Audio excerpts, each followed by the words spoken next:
Nakushukuru kwanza Waziri Mkuu, umekuja kumaliza matatizo, lakini naenda kwenye swali. Swali langu ni kwamba Waziri Mkuu, na hapa nimeshika 2000 na zawadi yako. Swali langu ni kwamba ni lini serikali itamaliza tatizo ambalo linachukua miaka 40? Tutakuja yaani naenda moja kwa moja. Lini serikali itamaliza swala la kuunda katiba mpya na tume huru ya uchaguzi ili tupunguze haya matatizo yanayotukabili kila siku mheshimiwa? Asante.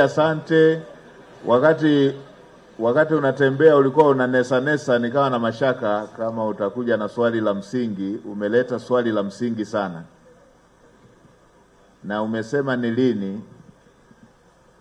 Kwa mujibu wa, kama umeisoma ilani, kwa mujibu wa ilani ya uchaguzi ya Chama cha Mapinduzi, swala la katiba mpya limewekwa kwenye ilani ya 2025-2030.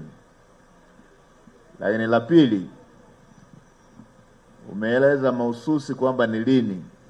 Kwa umahususi huo, kwa mwongozo ambao umetolewa na Mheshimiwa Rais wakati anazindua Bunge, mtiririko uliowekwa, mmoja ulikuwa ni wa tume ambayo inaendelea na kazi na nadhani inamaliza in 2 weeks, wiki 2 zijazo itakuwa imemaliza kazi kwa kazi ambayo ilishatolewa.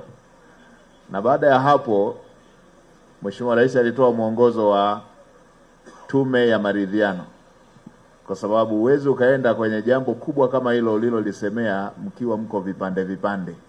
Hilo jambo kubwa, ukianzisha jambo kubwa hilo mkiwa vipande, badala ya kuunganika mnagawanyika zaidi. Kwa hiyo naamini kama ambavyo imetolewa kwenye mtiririko itafanyika mara tu baada ya kuwa tumeshakuwa kwenye kiwango cha kuongea lugha moja. Na kupongeza kwa hoja nzito, na huko pembeni tu ya mkuu wa wilaya